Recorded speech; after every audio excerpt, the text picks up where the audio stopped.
Hello, everyone, and hello, everyone on Zoom, too. It's my pleasure to be here and to welcome you to this Culture Collective event. Just to introduce myself, I'm Arusa Qureshi. I am a writer and editor based in Edinburgh, and I write mostly about music, but also things like diversity and accessibility in arts and culture.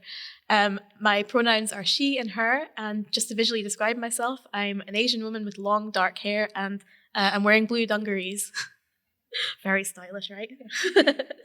So we've got a fantastic panel of speakers today who are going to be talking on the theme of AMPLIFY, and they're going to be talking about their own projects and their experiences, questions, learnings, and hopes for the journey ahead. And after we've heard from the speakers, we're going to have a discussion where we'll be asking who is typically excluded from formal creative or community projects, and what does it mean to take up space, be seen, and be heard. So before I pass over to the panel to do visual descriptions, I'm going to just briefly introduce them so you know who they are. So first up on the other end, we've got Hector MacInnes, artist in residence at the Highland Culture Collective. Hector works with people impacted by the criminal justice system. He's a sound artist from the Isle of Skye and works with installation, spoken word, composition, and speculative design, often in collaboration with communities and other artists.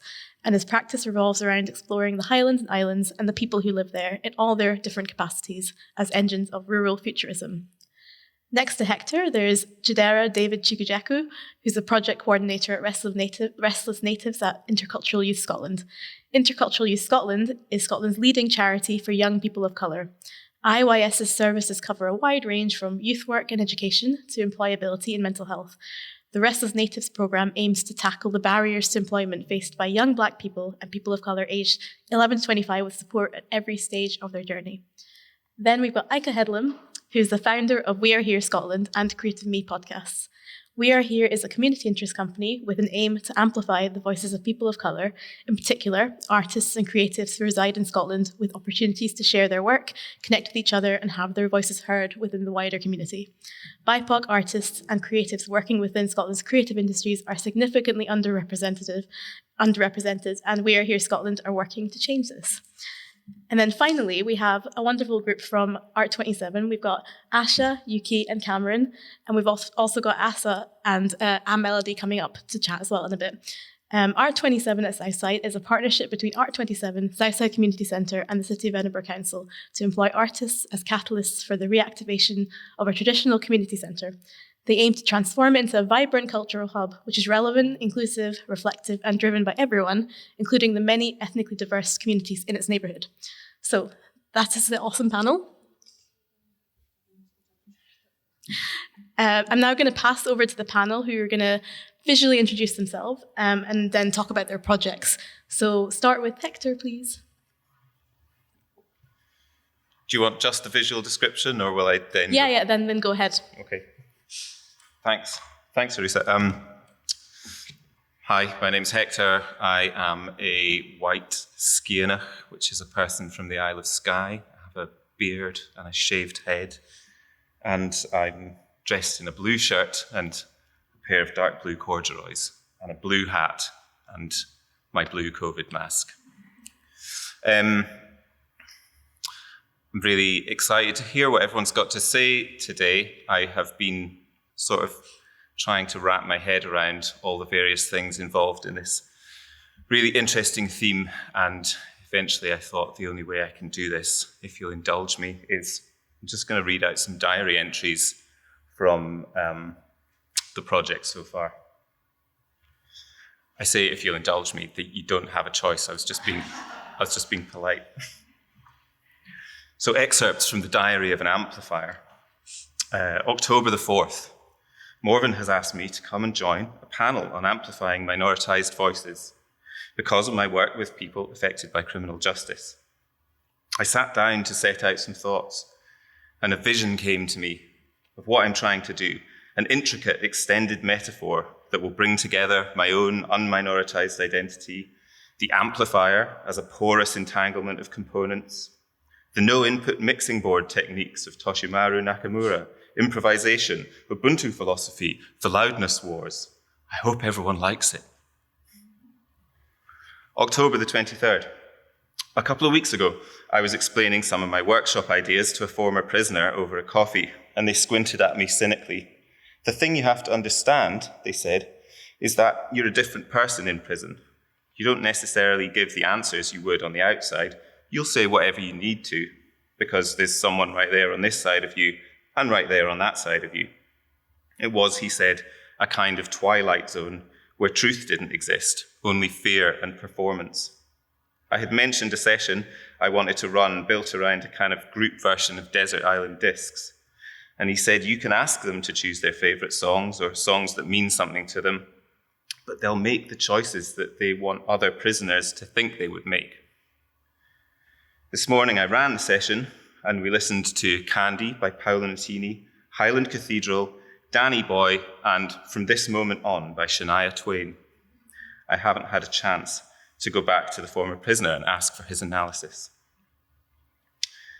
November the 4th, 2 things happened today. The first was that unexpectedly, and before I could stop her, a woman I was listening to told me what she had done that got her sent to jail.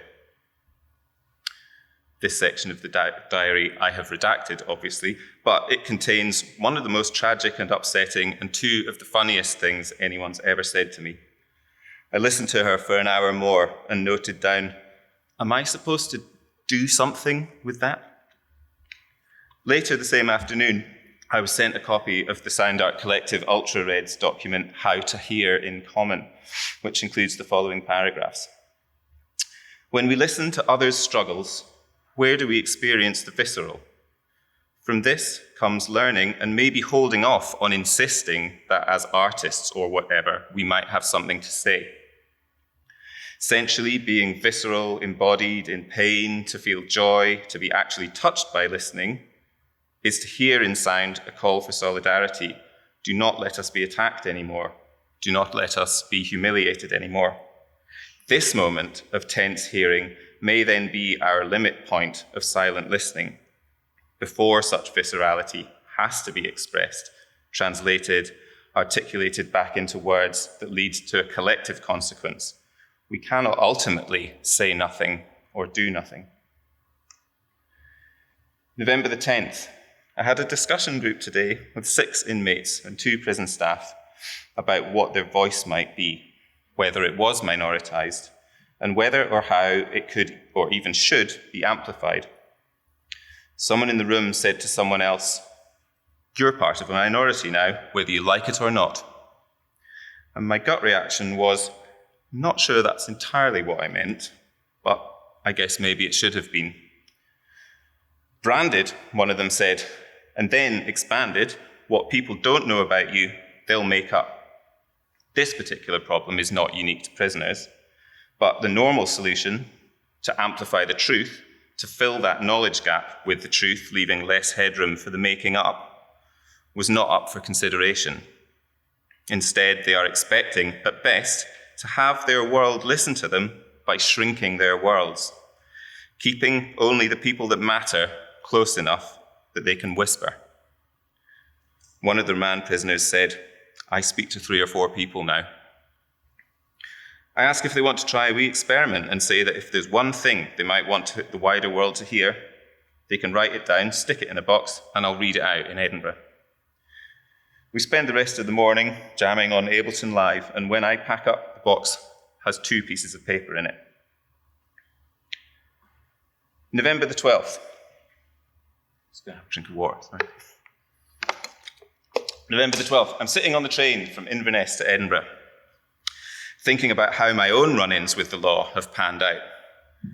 At some point in the early 2000s, my brother and I left Skye after dinner with the intention of getting to Glasgow in time to put a CDR of something he'd been working on into the hands of a DJ at Alaska.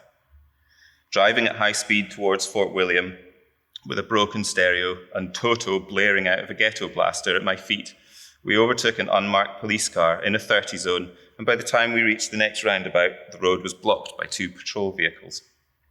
As an officer walked towards us, I reached down, desperately trying to find the stop button on the now deafening music. "Keep your hands where I can see them," yelled the officer. "I'm just trying to make the Toto stop," I yelled back. 20 minutes later, I was left in the station cell with the door open a crack while they took some details off my brother and then said, "You know what we call a Renault 5 in the force? Shed on wheels." And then they let us go on their way. Two well-spoken sky boys from a good family, a wee bit late, that's all. As I walk from the station to the Southside Centre, I take the first of the two pieces of paper that the prisoners wrote out of my bag. It says, "It's a common misconception that people who end up in jail come from broken homes, poor family background, or lack of structure. Things happen in life which can lead you down a path. Good upbringing from wealthy family can still end up in trouble." And as I walk up the steps, I take out the other. It says, "Prison ain't as bad as it's made out to be." Thanks for listening to me.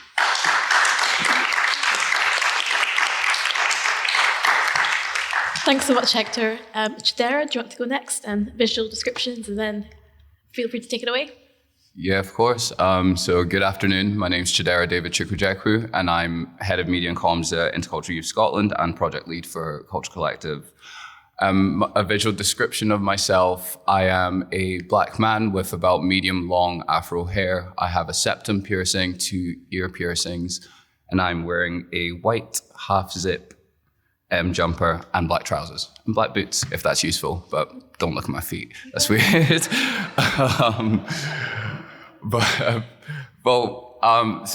Sorry, I feel like I lost myself in what I was saying there. No, I was just listening so intently to Hector there, and I think that's a really beautiful way to capture it. I, on the other hand, have something much less well put together. It was originally on a notepad. Now it's on my phone because I forgot my notepad. But amplifying and minoritized voices are kind of at the heart of what we do at Intercultural Youth Scotland. From our kind of like staff base, like all our staff members are young people of color, and we kind of consult with other groups of young people of color whenever we're about to take a big move or make a big statement in like as far as advocacy goes. So essentially, we've always been about the youth, and amplifying voices has always been essentially the core of everything we do from all our programs.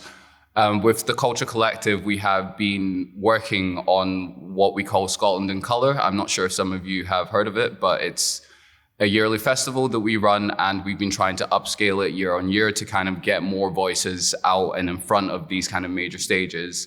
So our last event that took place in September, on September the 4th. And during that event, we specifically wanted to make sure that while we're looking to upscale this and involve other partners, involve bigger venues and bigger acts and stuff, we also want to make sure that the last thing we do is forget the young people. So we created a steering group of people from our kind of peer networks, but then created a kind of like shadow version of that, of just the young people, to program a part of the festival. So it was like 2 parts. The first part was a day festival, and that was entirely programmed by young people. And we kind of gave them almost executive power, because, with young people, it's difficult to give them like fully executive power. But yeah, so we gave them kind of almost executive power and gave them the chance to kind of like make this event what they wanted to. And that was led by our kind of like youth work team. And what ended up happening was, on the day, I think I looked around the room a lot of the times, and there were things where I was like, do you know what? I probably wouldn't have programmed that, or maybe I wouldn't have found them, or I wouldn't have booked that. But then at the end of the day, I realized it's not about me, And I think that's the difficulty when we work to amplify voices of a group. We can sometimes forget that it's not about what we think is best for the group, but more about what the group thinks is best for the group, essentially. Sorry, let me get back to my phone notes. So kind of another part of kind of sticking with that idea of amplifying the voices as well is one of our programs is called Block Beats, and it's like a music access studio. We're actually launching our free studio on the 16th. I don't know if that's allowed. Sorry, Morgan, if that wasn't allowed. But we are launching, yeah. So essentially through that program, we expose young people to kind of more technology. We bring them into a studio space, help them create a beat that's like tailored towards them, and then kind of like perform their song and record it professionally. And what we don't want to do then is then be like, okay, well, great, here you go. So Scotland in Colour gives us a great chance to have a lot of those young people, the ones who are comfortable and are in the space that they feel like, I've got something to say, or I feel like my performance is worth hearing. We give them that space, and that's essentially how the chain goes. If we kind of linearize it, that's a weird word. If we make it linear, it goes from what do the young people think? How does that fit with the things that we can do? Who can we partner up with or contact to make what the young people want happen? And then eventually it's just a case of like leaving them to it. And I think that's been a lot of learning when it comes to like amplifying voices. And also I think a companion part to that is just like mitigating risk. Because something that can happen when you amplify a voice is that you expose a person, you expose a voice, you expose a group. And a big part of what we have to do as facilitators or amplifiers in this situation is to protect the groups that we're working with and mitigate the risk to them. So just to give a bit of like an example of how that works, we were, while programming our festival, there's the kind of like, as a race equality organization, there is a very slight risk of backlash or pushback from groups that may not share the same viewpoints. So in thinking about, we're putting together like a youth festival, but what we don't want to do is have a load of young people feel like they're in a safe space and then have that space ruined. So then it's like, okay, well, how much security is coming? And then specifically briefing the security on how they are to act with our young people. Because again, another thing to consider is that not all of them have positive experiences with the police. So I think essentially long and short of it, because I don't know how long I've been talking, is you need to listen. You need to listen to the voices to know what they actually want to say in the first place. There's no point amplifying what you think is best. It's important to amplify what is actually necessary, and it's important to make sure that in amplifying you don't expose. And I think that's probably it from me. Thanks, I think.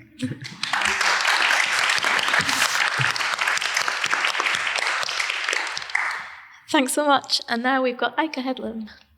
Thanks, Arusa. Can everyone hear me okay?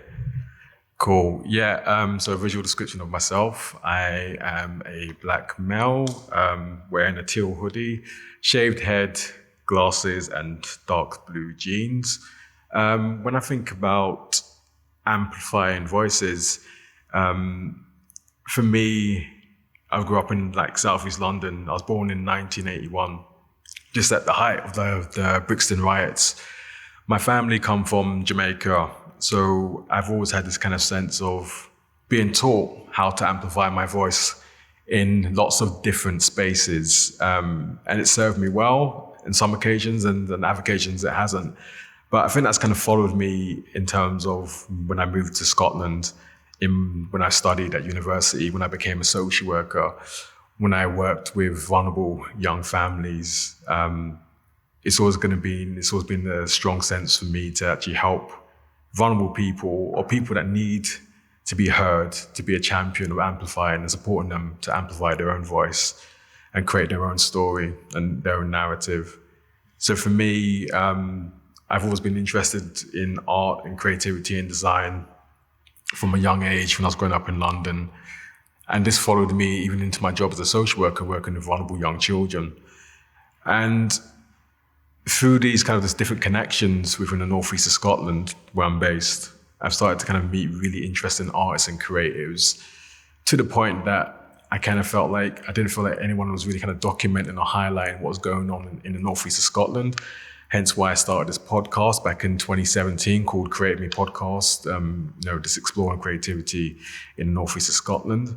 And it was this is 4 years now I've been doing that for, and it's been an interesting kind of journey, and a lot of things have kind of transpired through doing the podcast, which I'll explain a little bit about that a bit later.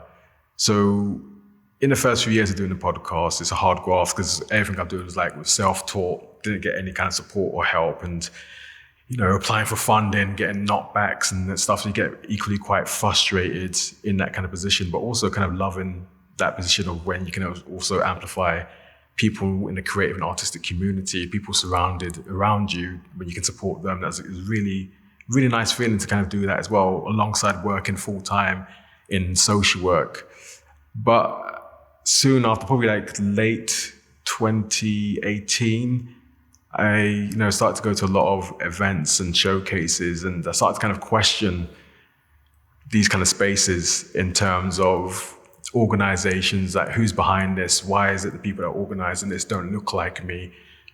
The pictures on the wall of artists or like creatives, they're not by people that look like me. So, I think for me, it's a bit of a self exploration of kind of connecting with people on like social media, on like Instagram and Twitter, of artists and creatives that look like myself. Being in the northeast of Scotland, there's not many people that look like me up there. So it is kind of like, a challenge in itself, trying to have that kind of connection. And I miss that connection of people and the culture, what I grew up with in Southeast London. So that's kind of like probably my own selfish little bit there, of actually trying to connect with people that looks like me. And through that, more questions kind of came up about, in terms of actually like in organizational and funding spaces, who are the people that make decisions and why do they not look like me as well? And so I started putting questions out through my kind of Instagram feed via my podcast and saying, how what are people's thoughts on this, especially for like the people who are like minorities and people of color. And that kind of just turned into like We Are Here Scotland. We Are Here Scotland was going to start off as being like a series of podcasts.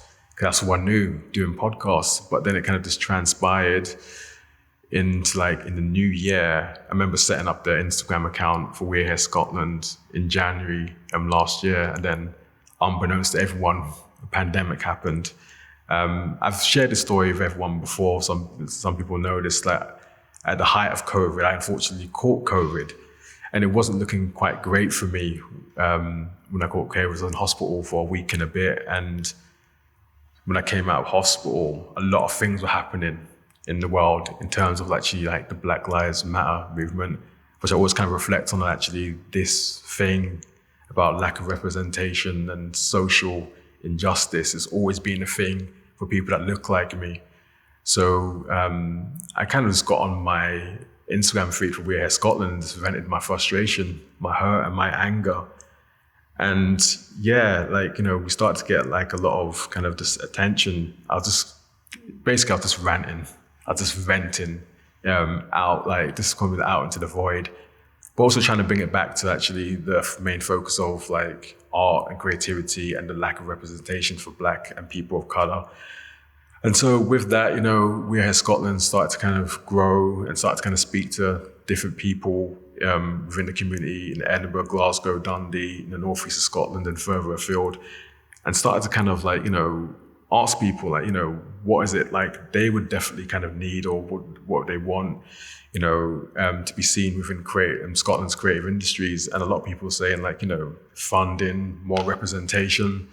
And then I came up with an idea of starting a creators fund last year, and that launched in November last year. So we was looking to raise £6,000 and split that to give artists and creatives like £500 each. And then through the launch of the Creators Fund, also was able to kind of get a really kind of cool team of like freelancers within We Are Here Scotland, really experienced individuals. And it's just kind of grown and grown. So yeah, we launched the Creators Fund applications, would have been probably like late August or like early September. When we just closed applications on the 31st of October, we had a lot of applications from a lot of people from different disciplines across Scotland, people of colour. It's just been amazing to see as well that kind of happen and develop, through just doing this launch and having an idea and then launching a fund and seeing people kind of just instantly kind of just get it and be like, yeah, this is the space for us. And so I think the big part of We Are Here Scotland is about kind of creating that safe space, creating that kind of sense and feel of community that I think's kind of definitely been lacking for like marginalized, minority groups within Scotland. So yeah, next year will be 2 years old, and it's kind of like, I'm hoping that through We Are Here Scotland, we can grow from strength to strength, but also kind of connect with like like-minded individuals and other organizations doing similar things that we're doing. So yeah, I think, that's a little bit about what I do. afterwards. Thanks so much, Aika. We're now going to pass on to the Art 27 team, and if you guys visually introduce each of yourselves, and then we'll have Azza and Ameldi come up after you're done. Cool. Hi, everyone. Can you hear me okay? Yeah. My name is Asha. I am really, really tall. No, I'm just kidding. I'm a short person. I have a long dark hair, brown skin. I'm wearing a black clothes and a smart jacket. Pass on to Yuki. Yeah, I just need to. Wait. 大家好，我叫黄宇科 and that's Chinese, means hi everyone. My name is Yuki, and audio description, I'm Chinese with blonde hair, so that's rare. And I'm wearing a red blouse and a black trouser. I'm Cameron. I'm a white male. I'm 24, and I have blonde hair, and I'm wearing kind of dark everything really.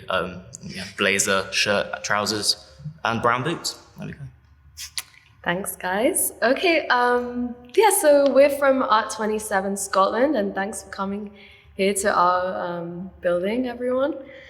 So we were asked to talk a little bit about what we do at Art 27 Scotland, and also a little bit about what this theme, amplifying minoritized voices, means to us here. And we're kind of going to touch on maybe some of the questions that will come up later in the discussion as well. So, Art 27 Scotland is a cultural rights organisation based right here in the Southside Community Centre in Edinburgh. And our focus is to create art that takes inspiration from and actually highlights our shared human rights. We believe that cultural rights are indivisible from human rights. And our anchor for that, the cultural rights, is based on definitions that are outlined in something called the Freiburg Declaration, which we'll talk a bit more about later on in the presentation. When we first hear about the theme, amplifying the minoritized voices, we feel a bit ambivalent about this theme. So in the following presentation, it will be divided into two parts. So the first part, we're gonna dig deep into this theme and analyze it through the two keywords, amplify and minoritized. And the second part, we're going to explain how R27 aiming to address those concepts through our practices. So to begin with, we thought we'd think about the phrase amplify and what we mean by that. And we have actually been talking about that, it seems, in the other presentations as well, which is great.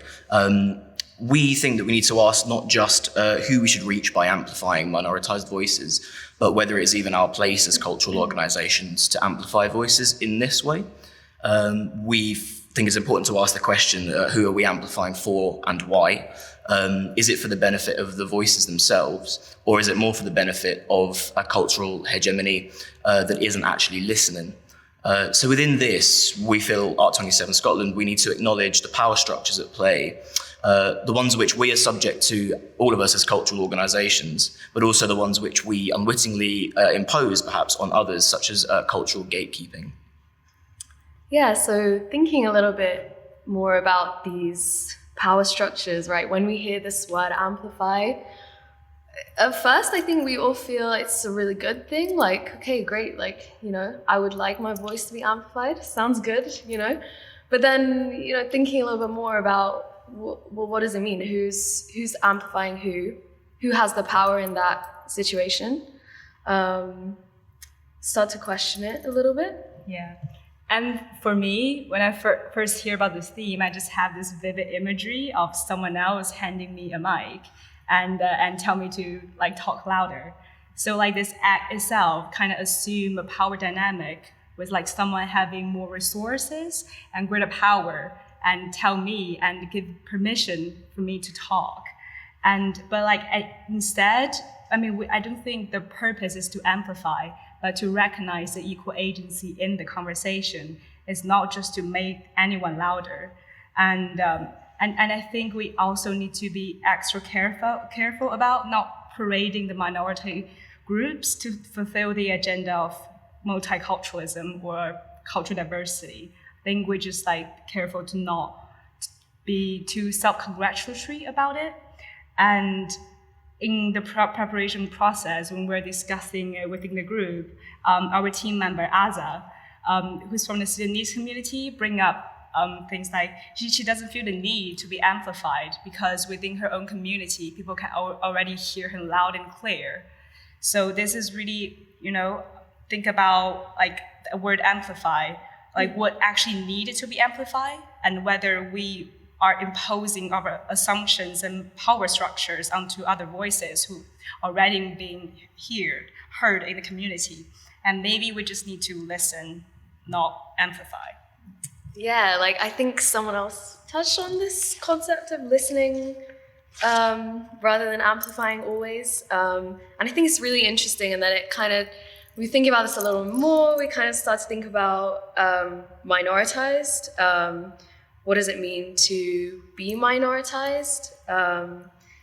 If we kind of label groups as minoritized, are we homogenizing their experiences? Are we grouping them all into the same experience, right?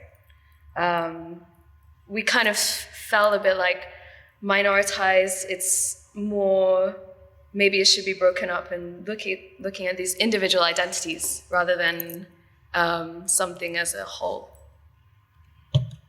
Exactly, because like usually when people think about minoritized voices, they will like identify and locate to certain communities and groups. That's why we have the term like BAME or BIPOC. When people think about like person of color, they would think they are the minoritized voices. And I think actually this understanding of the word minoritized is pretty static. And it's a really homogenizing words because, you can't just assume every Black person have the exact same experience. And instead, I would promote a more dynamic understanding of it and using the word like intersectionality. And the reason that I want to use this word is not to promote any identitarianism or like have a oppression Olympic, but to really investigate the crossroad of where oppression takes place and how different factors interact with each other and shape each individual experiences. And we, like, just take me as an example. I'm Chinese. In China, I'm the majority. And when I come here, I'm being minoritized. So, it's really it's a very dynamic concept. And we also need to look at how these global hierarchy, specifically like gender, racial, or like ableism agenda are being manifested differently on each individual's or community. And building on that concept of minoritized being dynamic, it's important to recognize that it also involves class as well. People may not really think about class when they think of minoritized voices, specifically with working class in the UK, obviously majority by numbers, but their culture is minoritized by the hegemonic power structure in multiple ways. We need to therefore recognize that people's experiences of minoritization are affected by class. Minoritization is about an intersection, really, between, and a connectedness as well, between race, sexuality, class, and other areas. Minoritized should therefore be situated in its context when we use that word and recognize the dynamism of the term. Everyone has a right to express their culture, and this shouldn't just be reserved for the groups that we think of as minoritized in our specific context as cultural organizations based in Scotland. Yeah. So, we've been thinking about this idea of the nuanced identities quite a lot. And then to come on to a little bit about how this relates to our working practices in Art 27 and how we feel about these ideas that we've discussed and how we try to, I guess, incorporate them into our working practice. So Art 27 is an organization that's aiming to be artist-led and community-driven. So having these two go alongside each other.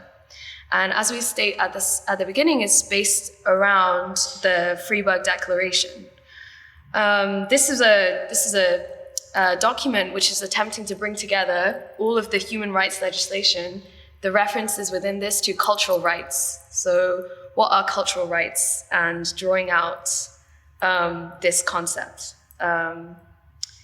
So this declaration kind of presents quite a radical idea that there's no such thing as a minority. And, we're thinking about this, I was thinking about how in the society, race is imposed on us. So we are racialized by society, right? And cultural rights are something which are guaranteed to every individual, okay? So it kind of relates to our discussion previously on intersectionality. So we have to consider minoritization on a case-by-case basis because we have these complex, nuanced identities. We've talked about those big concepts of cultural rights, human rights, and intersectionality. And our event, Sabr Came to Tea, with collaboration to Yemeni artists in exile, Shad and Sabr, is kind of our first attempt in how to actually put those things in practices. And Sabr Came to Tea is a two-night event with a full Arabic play with English subtitle, and followed by 2 panel discussions focusing on women artists in exile and the war in Yemen. So with this, we're trying to work 2 agendas in tandem with each other, which is the anti-racism approach and the cultural and protecting cultural rights. Because in the event we actually have a very diverse audience. So not only we're protecting Arabic and Arabic-speaking communities' cultural right by giving them this chance to exhibit their cultural heritage and celebrate their cultural identity, and also trying to educate the audience or just make them have a taste of the Arabic culture and teach them how to treat this culture respectively. And so through this practice, we're kind of just following our previous community consultations feedback of knitting the community in pockets together. And at the same time, in the process of planning this event, we've encountered some dilemmas, especially there are some conflicts between human rights and cultural rights, especially in the context of Muslims, women's experience of the gender inequality and their cultural or religion. So it's been a working process of us how to address those issues, but also not being weaponized as Islamophobic. And as well as trying to work carefully to not scrutinize them from the Western dominant perspective. So in the end, we kind of land in this middle ground of identifying the gender inequality issue as a social cultural practice rather than social cultural tradition, rather than anything embedded into the religion. I guess in the future, we're still trying to work through these concepts and these ideas. Yeah, so alongside, I think Yuki mentioned at the start when Art 27 began, we carried out this community consultation, talking to the people who live around Southside Community Center, thinking about what they want for this place. A lot of people were coming back to us and saying that they felt as if the communities around Southside were very separated. I think Yuki said communities in pockets. So we wanted to kind of respond to this and create Southside Collective, which will be a collective of any of the people that we consulted who wish to come and have a say in how they use this space and how they can express their cultural rights.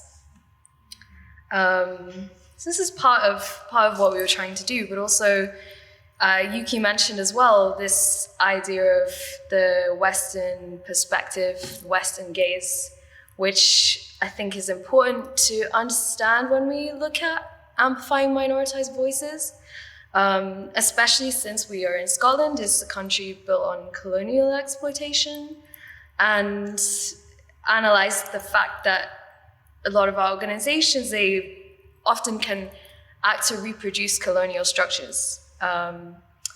It's kind of embedded in the practice, I suppose. The context of Art 27, therefore, is inherently Eurocentric.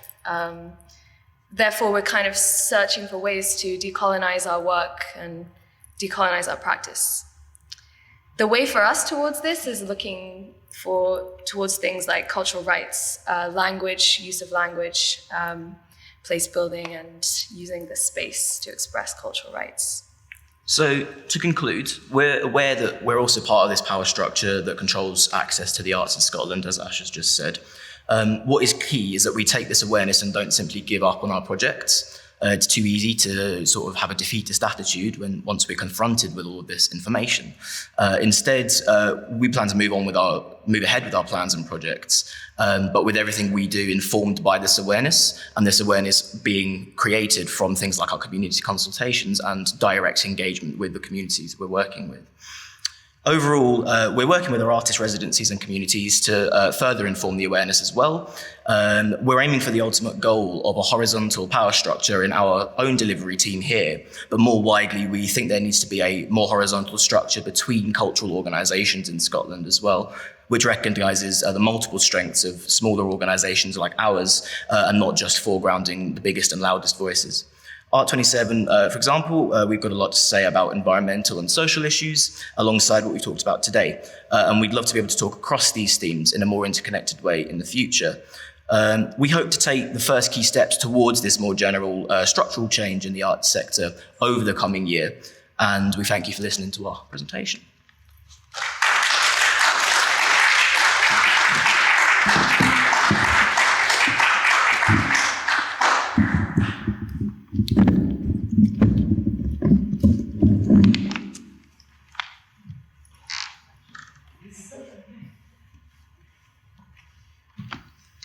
Okay, Assalamu alaikum everyone. My name is Azza Dafaalla. I'm Zeki's cultural coordinator. I apologize, Zeki couldn't make it today. He really did want to come and explain the project to you, but I'll tell you guys a little bit about it. The project is Tosgutbus Reflections of the Revolution. So it's a lyrical theatre piece that explores life and death of people's dreams in Sudan and fighting for peace, justice, and freedom in Sudan and within the Edinburgh Sudanese diaspora. As many may know, there was a revolution starting in December 2018, calling for the end of the 30-year military dictatorship in Sudan. Tosgutbus means just for that's all, which was very popular during the Sudanese revolution and has been used ever since. Very recently, the military seized power of Sudan over the government again on the 25th of October, putting government officials on house arrest, while internet services, phone lines have become disabled for the past 18 days. They're leaving Sudanese people isolated from their diaspora and leaving us not really having any contact with them. There's going to be a protest across the world, but also in Edinburgh tomorrow to stand against this military coup. Other than that, the Sudanese community has organized many protests and fundraising events to support the Sudanese struggle. Currently, within the community center, we've hosted multiple lyrical matter sessions for Sudanese youth, allowing them to participate in arts and poems and creating art within a collaborative space. And we're trying to build and achieve this through art and solidarity in direct support of those struggling in the human rights battle in Sudan and in Edinburgh.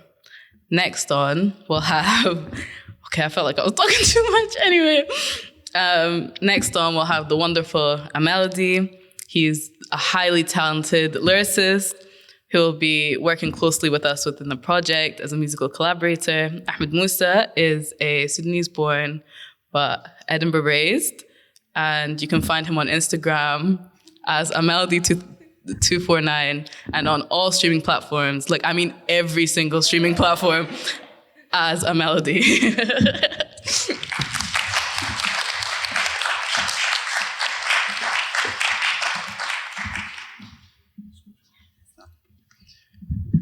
Yeah, just a bit higher.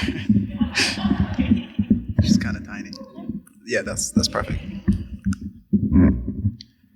Hi, I'm Melody. My visual description is I'm a black male dressed in a all black tracksuit and a burgundy t-shirt, I guess.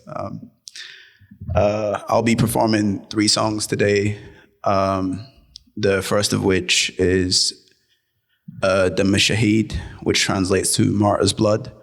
And it's in commemoration of all the people that died fighting for what they believed in Sudan. And a little trigger warning there. Hold on. Trigger warning, there is some strong language used in it, and specifically use of the N-word. If that may offend anyone, feel free to join us back in around 1.5 minutes to 2. Thank you. Suck a little bow and suck a little thing.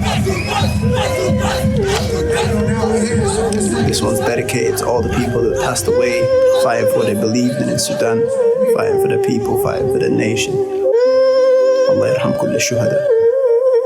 Listen and take it in. Coming from Sudan, I was born as a leader, fighting for the bread, weed, stacking, trying to eat, cause I'm riding with the sun, there's no shelter from the heat. It's Ramadan forever, only waiting on Eid, and every single day is a cycle that repeats. Wake up in the morning, all my niggas pray for peace. Go grab the piece just to go and brush your teeth. Try to pass the time, see your niggas on the street. Go and sit the shy, waste your day sipping tea. Maybe take a pill, tramadol's what you need. Some niggas hope they never wake when they go sleep. Tried to make change, but they shot us in the street. And every new day, bet there was a new shaheed. Hitting them with gas before sending them a plead. See, it's only 2 options when you struggling to breathe. Hustling for peas, are you studying to leave? See, it was looking pristine till I hit 16. Realized Sudan wasn't all as it seems. My niggas sit lean, but they used to drink steam. Sick of being part of a government scheme. Marching on road, wanna end the regime. Brought us all together, we was part of one team. It was looking like a dream till we heard the first scream. Saw the ginger weed killing niggas on stream. Man, it's been a whole year, we still hurting from the pain. Wearing blue from Mata, we still caught up in the rain. Now I feel the blood, then I hope it ain't in vain. Cause I'm trying to catch a plane, see my family again. Cause I'm born in Sudan, but I wasn't raised in it. Wish that weren't the case, so I'm always praising it. I'm hoping one day I can settle down and stay in it. And if that never happens, then I hope they put my grave in it.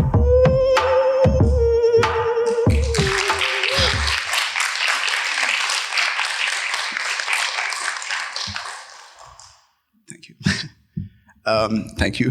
The second piece is more of a personal, expressive piece that I worked on recently. It's titled On My Mind.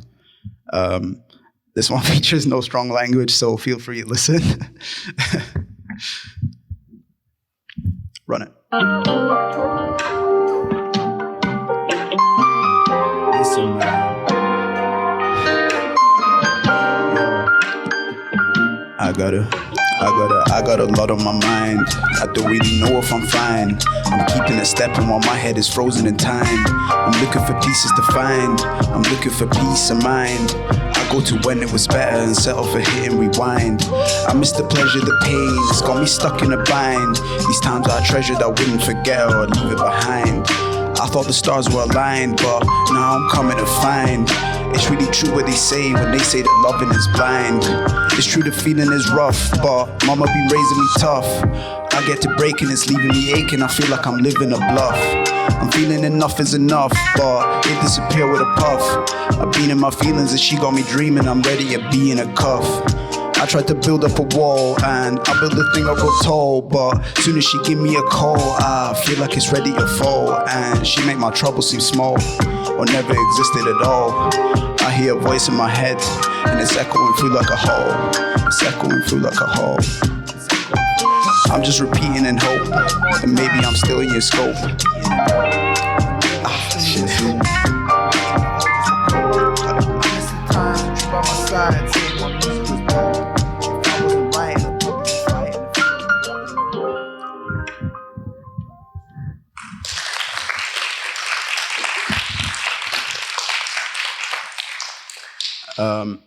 The third piece is untitled, actually. It's unreleased. This was quite a late edition. It will be featured in my EP releasing early next year. And this is a first-time premiere for everyone. Hopefully we'll get a title by the end of it. Oh, hold on. Another trigger warning. Sorry. This one, again, features some strong language and references to self-harm and suicide. So feel free to rejoin us again in around 2 minutes, I believe. Thank you.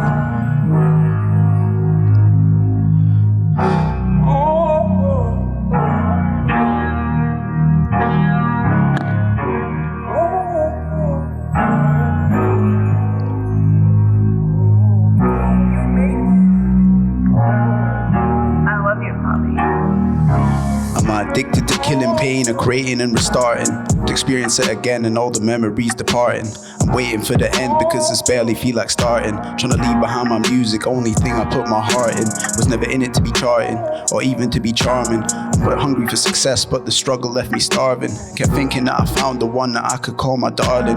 The flags were alarming cause she left me close to harming. I said I beg your pardon, but I'm begging to be freed. If I'm taken then I'm gone, but pray I'm taking a shaheed. I'm shaking from my knees, my wants mistaken for a need. I'm selfish cause I care, but don't mistake it for the greed. Chasing a degree, then work and die, that's all it means. I'm keeping myself patient cause that's taught within my deen. I'm taught to keep it clean, but we weren't taught to read between. The lines are always there, and if you cross it, you obscene. Cut, that's the scene, camera rolling in between. Only judging for yourself, not how you act behind the screen. Talking just to talk, but they don't know what it means. Joy, fear, or shock, you express them with a scream. Wonder if I'd find peace if I succeeded back then. Cut a little deeper back then, not just bleeding back then. My knife was sharp and wasn't breathing back then. Like bro, it's been 4 years and I still dreaming back then. And dreams turn to nightmares like fiends trying to light theirs. Chasing different highs but the screams shake the night air. Trying to hide inside a bubble, couldn't fit my night cares. Always getting into trouble, reason for my white hair. I tell them stay right there, but I'm still going back. If I'm... yeah.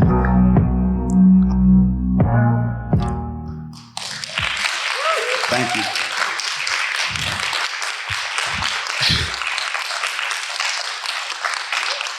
Thank you very much. As Azza said, you can find me on all streaming platforms as iMelody, and on all social media as iMelody or iMelody249. Thank you.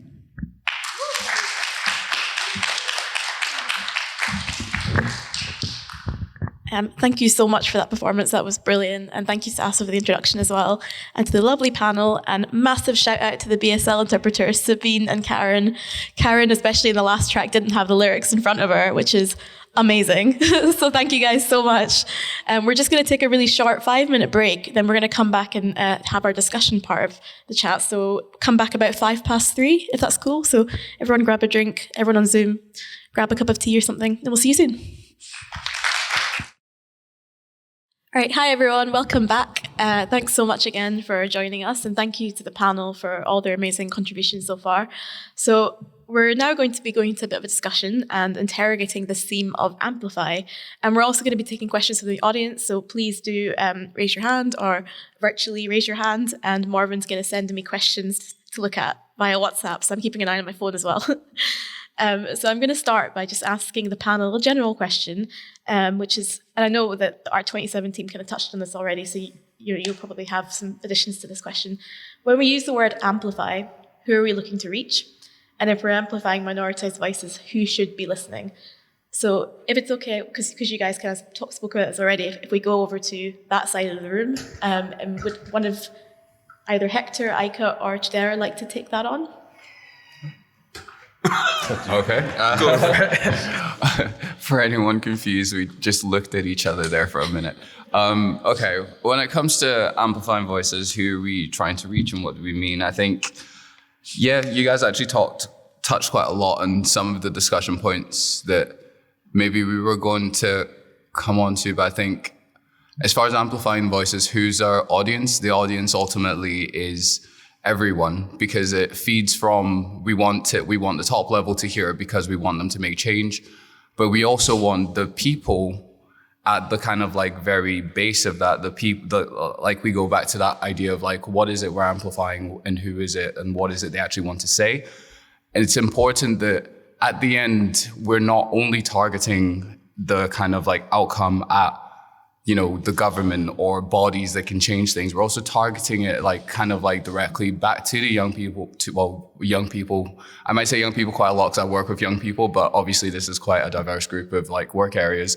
But yeah, we want everyone to hear, because as you say, we operate with a very anti-oppression policy that is considering that intersectionalities are a massive part of this amplify thing that we want to do. And it's not a case of this is worse than this, or this is worse than this. A lot of the time it's a case of the things that act on all of these things are the same thing. So importantly, we all need to be listening, we all need to be sharing, and we all need to be amplifying across the board, even across things that we don't particularly work on but recognize might be important to be discussed.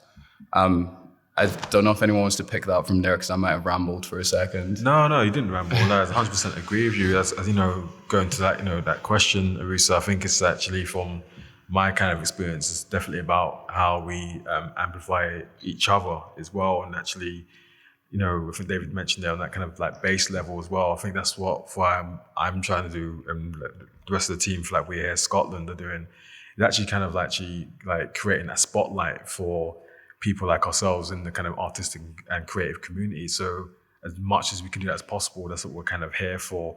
But also everyone else, like you said, it's actually organizations at the top level, they need to be kind of engaging with us as well when we're amplifying voices. I think you can easily get kind of feel like you're getting kind of stuck and feel it's just us, we're just doing this by ourselves. But I think the more you get progressive in it, and it's probably a bit more joined up thinking, I think it leads to different kind of ideas and different kind of projects, David mentioned there about that kind of cross-section as well, because you work with younger people. I work with younger people in my job as a social worker, so there's always that kind of more kind of joined up thinking I think is kind of needed when we kind of think about amplifying, and actually kind of radical and creative ways of amplifying voices as well. Yeah, thanks for that, Icon. I think it's really interesting you saying about joined up thinking. I think that's super important. And also that people kind of in charge need to take charge, essentially.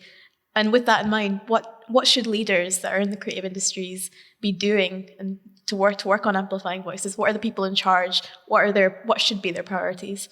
If anyone else on the panel wants to jump in, please feel free to. I mean, the words come up a lot today, but they should be listening, right? That's maybe that's it, I think, particularly if we're talking about people in positions of power, and particularly if we're talking about gatekeepers. I think that the minute that we start demanding that they step in and see a person over here that needs amplifying and a person over there that's the signal destination, then that's cool. But everyone from Art 27 put out, that they're still in the position of power there, right? That's the power dynamic, and as the amplifier. And, if anyone ought to be maybe stepping back from that metaphor and just listening, then it's the people at the top, yeah. Yeah, Art 27 team, you guys talked about listening, which was really interesting. Do you think that people in charge need to kind of step aside and let younger voices or, less experienced voices in to take charge? Well, definitely. I think, as institution, we definitely have the power, and it kind of already itself is a power dynamic that you cannot it's inevitable that we're in position of power, because it is a process. We have the power to choose or prioritize things, but a lot of time it kind of really easily tap into the whole idea of severity versus prevalence, because say if you're tackling the issue of violence against women, they are very prevalent and it affect a lot of group, and versus say disability rights and disabled people, they are the minorities there, but it doesn't mean that their problem is less severe than violence against the women. That sort of issue is kind of a constant negotiation of what should be prioritized. And I mean, I don't have the answer, but I just want to throw out some questions for people to think about. Yeah. Does anyone else in the panel like to jump in and respond to that? Or anyone in the audience on Zoom / here. Would anyone like to ask a question? If not, I will keep going. So I wanted to go back to one of the questions that were kind of at the start of the whole event, which was, what are some of the best ways that people from underrepresented backgrounds can take up space, be seen, and be heard? So you've given various examples, but I'll maybe start with over on that end again. Hector or Chidera or Aika, if you've got anything to say. I think that's a really interesting question, particularly with regards to the prison population and particularly with regards to former and, sadly, future prisoners, is that the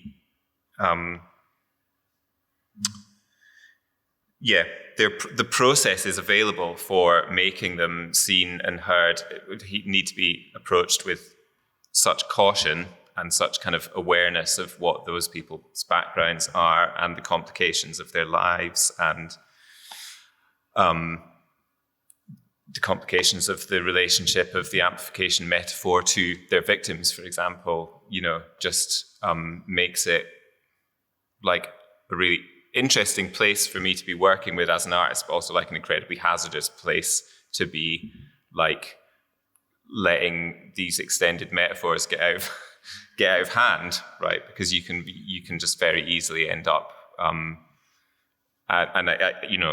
David picked up on this as well. You can very easily end up just like not mitigating risks that you ought to be mitigating when you're doing that. Yeah.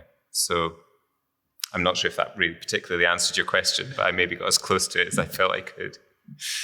I think I absolutely agree with that. And I think when it comes to how, and I think since you've touched on it, maybe I'll use quotations for minoritized. When it comes to like amplifying these voices, it's kind of, the question of how do they take up space is quite a difficult one to answer, because it's like people have different kind of baseline comforts and people have different kind of baseline like comfort with like visibility. So yeah, it just comes back to that thing of like there is no one way. Some people find their way to like get their voice heard by maybe going onto the internet, finding spaces with people that they can share ideas with, and they can find communities that way, and in a certain way help themselves feel less minoritized in certain aspects of their lives. I think community is a really good thing for people in general, obviously. I think community is great for people, but also community is great for tackling some of these complex like situations. Because, for example, before I joined Intercultural Youth Scotland, and I kind of like joined at the time we were talking about of like Black Lives Matter and stuff. And I think there was something really, really healthy that came from finding people and just expressing. And I think that's something that, like, touching back on this idea of listening, amplification is like probably equal parts listening, but sometimes maybe most parts listening, like listening to each other. And just in that kind of process, we gain visibility. We gain that kind of idea of like, I found people that I can talk to. This is not, I'm no longer alone. I take up space here because people will listen to me. But then obviously it gets way more technical, and then it's like, okay, well, should I join this focus group that does this? And I agree with this part of what they do, but maybe this part is like a bit more like not quite me. Maybe it's just, yeah, I think it's an individual thing of like, how do I take up space? And the answer to that can be very different. But we very much, and maybe I'll say instead of being like, I'm the company, I believe the community is the best way to take up space, because you can, like, community can be micro, it can be macro, but at the end of the day, you do get that chance to express, and you do, in a lot of these cases, get the opportunity to express within your comfort zones as much or as little as you want, be as visible as you want to be. And that's all amplification essentially should be for people. It's like, how much of my message do I want out, and can you get that out? Not so much like, thanks for your message, now we're going to do this, and this because we think it'll do this. That's not the point. That's not an amplifier. That's a separate whole megaphone speaker system. No, thank you so much for that. And your discussion of community there is really important. I think being part of a community can have such an impact on, like you said, taking up space, and the idea of like bigging each other up is so important. And I know, like from a personal level, I find that being part of a community makes me feel like it's more okay to take up space, if that makes sense. Aika, I'm just going to come to you because I've got a question for you. Yeah. You mentioned radical and creative ways of amplifying voices. Could you give an example of your thinking? I think when we go back to like my kind of childhood or just kind of my upbringing, and like I said, my parents are from Jamaica, and I was fortunate enough when I was younger to go to Jamaica quite a lot, and I saw how small communities kind of did their things. Or actually, when you had like a relative who passed away in Jamaica, how the community would get involved. So that means like when somebody passes away, this is like a long-winded example, but if somebody passes away in Jamaica, we do like kind of like, it's called 9 nights. So it's like 9 nights of mourning and celebrating this person's life. But within that, it's actually people that are not even family members are getting involved with arranging like meals, paying for like funerals and costs and other different kind of things. So I think like taking some of that and transferring it into like what I'm kind of based in, the kind of like artistic and creative kind of community, maybe you can kind of shift and kind of do that in terms actually of organizing on a more micro, kind of smaller scale. When somebody wants to kind of put on an event, do we necessarily have to go to the main kind of funders to put on an event, or can we actually organize something with each other? So that's kind of my kind of thoughts about a bit of like radical, kind of different alternative kind of thinking in terms of organizing.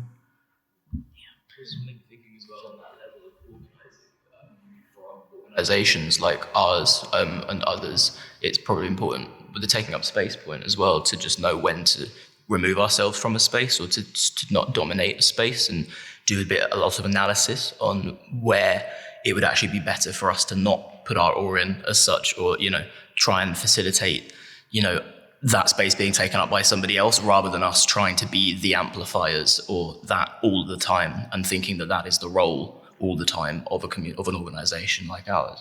Yeah, I think it's important, especially to recognize the power of community in forming like whatever political solidarity, and like community can serve a lot of purpose. On the one aspect is like what you touched upon, like having a support system, but also I feel like the reason that we feel the need to amplify the minoritized voices is feel like they are too quiet and they are not being heard. And I feel like having a community and forming this solidarity, especially, we can see from the BLM movement, is really like the Black community all over the world coming together, and they have this huge power and it's just like instigating institutional change. And I feel like we really should recognize the power of solidarity in facilitating the social and structural change.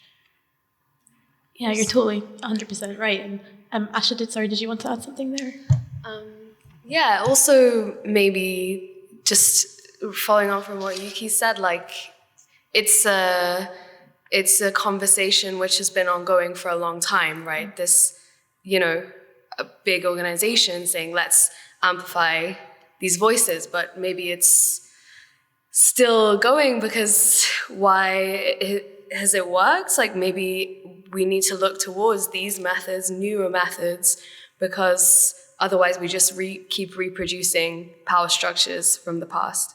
Yeah, I think. And I guess it's been interesting to hear from the whole panel about things that are being done on like local levels, but then also more industry-wide levels to kind of support different voices and amplify it. We keep using the word amplify voices. I was wondering if I could go around to each person in the panel and just get your thoughts on what would be your ideal scenario in terms of what you'd want the creative landscape to look like in Scotland in the next however many years, 5, 10, whatever. So maybe start with Hector, if that's cool. Okay, great, thanks. Sorry. That's an absolutely brilliant and also awful because it's terrifying question. I think off the back of I've heard today, I think maybe two things. One is I've been just really enjoying everyone talk about collectivity and community. And I think it feels like one of the things that's coming out of that is that the conversation around amplification is maybe feels like more competitive than the way the other people on the panel want to take it.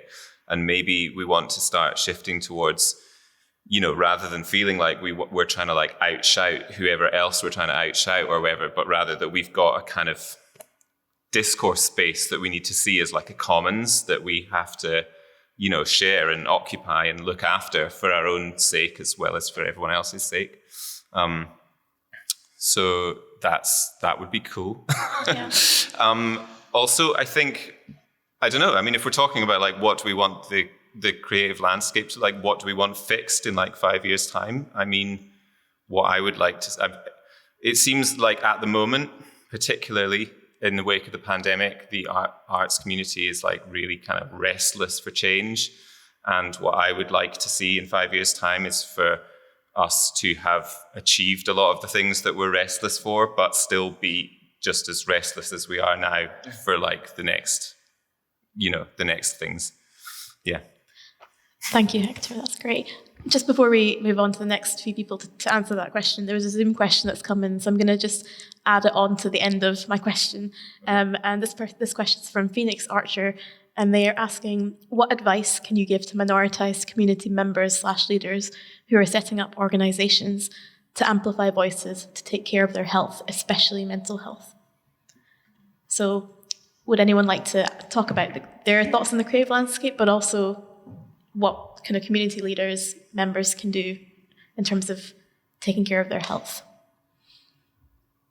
Yeah, I'll speak on this. This from personal experience. I think when I kind of like started my podcast and before my daughter was born, experience, and it's always like this time of year, it seems like I seem to always be really busy and kind of like, with burnout and stuff like that. So I kind of reconnected with like my counselor, and then kind of just actually kind of touch base and recognizing that even though I have these kind of hopes and dreams and desires for like my kind of creative practice and career and life goals, that it's okay to kind of take a break as well. It's good to kind of recharge the batteries and kind of reassess and to take a step back from things when you feel like it's probably getting a bit too much. I think it's definitely, even like the past year has definitely highlighted that to me even more so now, about keeping some days kind of sacred. And for me, sometimes that's the weekend for me, so I can spend time with my wife and my daughter, because that's so important. So I kind of get into kind of really kind of like a strict kind of like routine and kind of structure that allows me to kind of feel a bit more chill. Yeah. No, I totally agree. It's like self-care is that part of it it's all ingrained. It's such an important part of it. Yeah. We are running out of time, so would anyone else on the panel like to contribute before we move back to Morven? Well, should I go on that question or the one before it? Whichever one you would like. Sure. I think some advice for organizations. As part of an organization that has grown massively over the last year and is constantly trying to push boundaries, one of the things that we have definitely learned is the fact that, going back to what you said, you've got to take time, and it's actually sometimes all right not to meet the goals that you have. And that's important for facilitators and for people who are trying to do, if you're trying to do something for communities, the last thing that you need is for you to burn yourself out and to be a shell. So it's kind of like sometimes important to understand that while you do have this one continuous goal that you work towards, each individual part of it might not always pan out exactly how you want it to. And that doesn't have to be a reflection on yourself or the work that you do or the validity of your organization. For as long as you continue, as long as you have your kind of like set purpose, your set goals, and you're continuously driving towards those, and you're learning from any kind of, setbacks or barriers that you have, then you've kind of got a basis there to involve your community in, even whether it's large scale or small scale, you work within your capacity to do what you can do without comparing yourself to others and like fixating on the things that you want to achieve in X amount of time, because sometimes you will like absolutely blow those out of the water and you'll be really, really proud of yourself. And sometimes you just might be slightly under what you expected from it, but as long as it's good work. I feel like I said that again. So I would just say, yeah, operate within your capacity, talk to your communities, and ultimately just continue pushing towards your goals. That's really, really well said, Chidera. Thank you so much.